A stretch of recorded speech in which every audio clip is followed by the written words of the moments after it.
অৱশেষত আনুষ্ঠানিকভাৱে ভাৰতৰ ওচৰত নেগুৰ পেলালে বাংলাদেশে। দুদিনৰ গৰম দেখুৱাই 3 দিনত ভাৰতৰ ওচৰত নতশিৰ হ'ল বাংলাদেশ।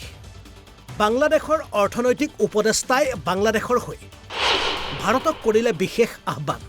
আমি ভাৰতৰ সৈতে সম্বন্ধ বেয়া কৰিবলৈ বিচৰা নাই। ভাৰত আমাৰ সকলোতকৈ ডাঙৰ চুবুৰীয়া। ভাৰতে চাউল নিদিলে ভাতৰ হাহাকাৰ লাগিব আমাৰ দেশত। এই যে বাইরে থেকে যেই করে থাকে আমরা চাচ্ছি না এটা দুইটা দেশে অ্যাপারেন্টলি কোনো তো ঝামেলা নাই আমাদের সাথে, যে ট্রেডের ব্যাপারগুলো না, ইকোনমিকের সাথে বললাম।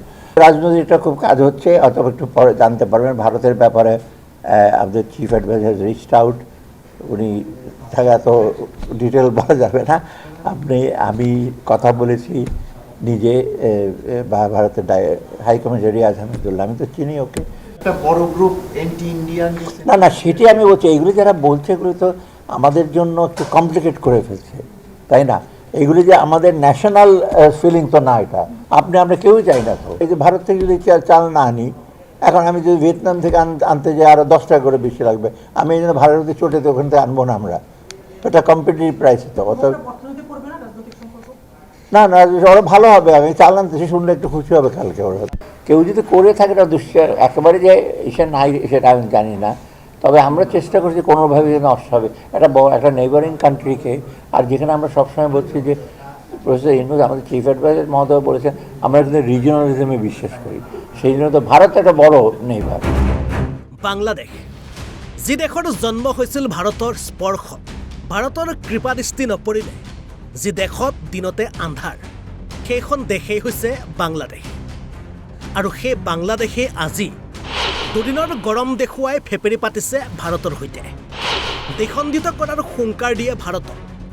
ভাৰতৰ ভূখণ্ডক কাহি ক্ৰেতাৰ বাংলাদেশৰ অবাস্তৱ সপোন দেখে।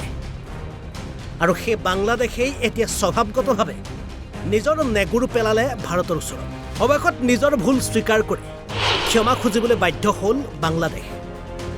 সোমবাৰে সন্ধিয়া ঘণ্টা ঘণ্টা ধৰি চলা বৈঠকৰ অন্তত চূড়ান্ত সিদ্ধান্ত লয় বাংলাদেশ চৰকাৰে। নিজৰ ভুল স্বীকাৰ কৰি ভাৰতৰ সৈতে সম্বন্ধ শুধৰণি কৰাৰ প্ৰতিশ্ৰুতি দিয়ে। লগতে ভাৰতে কম দামত চাউল নিদিলে বাংলাদেশে নাখাই মৰাৰ কথাও জনায় আনুষ্ঠানিকভাৱে। বাংলাদেশৰ অৰ্থনৈতিক উপদেষ্টা ডক্টৰ ছালাহুদ্দিন আহমেদে সোমবাৰে সন্ধিয়া আনুষ্ঠানিকভাৱে জনায় সকলোবোৰ কথা।